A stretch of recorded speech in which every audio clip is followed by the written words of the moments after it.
Hello everyone! So, mayroon pong nagbigay ng school supplies kay Winwin. Pero hindi siya po, ayaw niya po magpapangalan kasi ayaw niya pong ma-expose sa social media yung pangalan niya. Siyempre, for privacy na lang din. So, siya po ay isang kaibigan ko at naging client ko dati sa trabaho ko. At natutuwa lang ako kasi na-appreciate niya ako, diba? So, ito po yung mga binigay niya. So, unbox po natin. Tingnan natin kung ano yung laman. So, una, ito po is crayons. Pusa. 24 ng laman, crayons. Next is, wow, medyas. 3 pirasong medyas. Then, gunting, scissor. Dalawang pantasa. Isang box ng ball pen. Wow, so 12 pieces po guys. Isang box ng ball pen. Thank you. Next, ito is ano siya? Antog na? Ano yan? Yung eraser. hindi, ano yan? Para sa ballpen yan eh. Basta pang ano siya, pang erase siya. Ito, ayan, 3 pirasong lapis.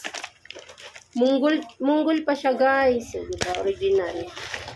Next is intermediate pad. Ayan. Then, next natin. Wow, ang dami. 3. Tatlong balon na grade 4. Grade 5. Grade 4, pero magi-grade 5 na siya. So, magagamit pa rin naman to. Magi-grade 5 na yung si Winwin next pasukan. Pero siguro yung intermediate, siguro yung gagamitin ng grade 5. Ayan. Then, next is, yan, notebook, guys. So, ilang piraso siya? 1, 2, 3, 4, 5, 6, 7, 8. So, 8 piraso po na notebook. Diba?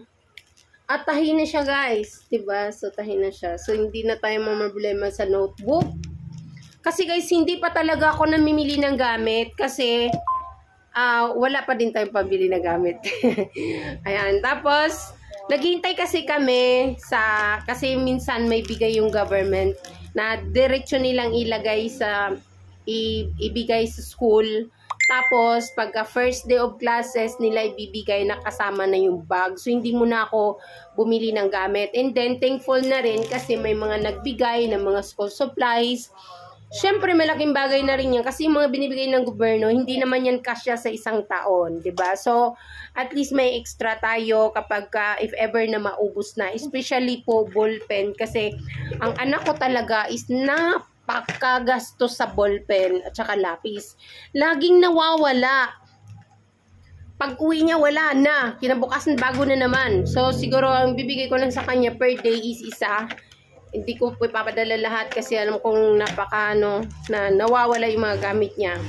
So, ayun guys. Minsan kasi may mga bigay actually, yearly may bigay sa school. Pero hindi siya kasya sa buong taon. Kumbaga, mauubos na siya kalagitnaan ng klase. So, at least, mayroon na tayong mga extra. So, diba? So, hindi po yan, guys. Sobrang bait niya talaga.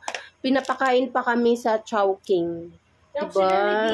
Pinapakain pa kami sa Chowking tsaka sa Jollibee. So, kumain kami sa Jollibee din. Pinapakain pa kami halo-halo sa Chowking. So, talagang, alam mo yon, talagang mayroon talagang mga tao na sobrang na-appreciate yung kabutihan na naibigay mo sa kanila. So, ibabalik din yan sa kanila ni God. Yan. So, isa din siya guys sa followers ko sa pagbablog. So, isa din siya sa nagsusupport sa akin. So, talagang thankful. Thank you so much guys. May tumawag.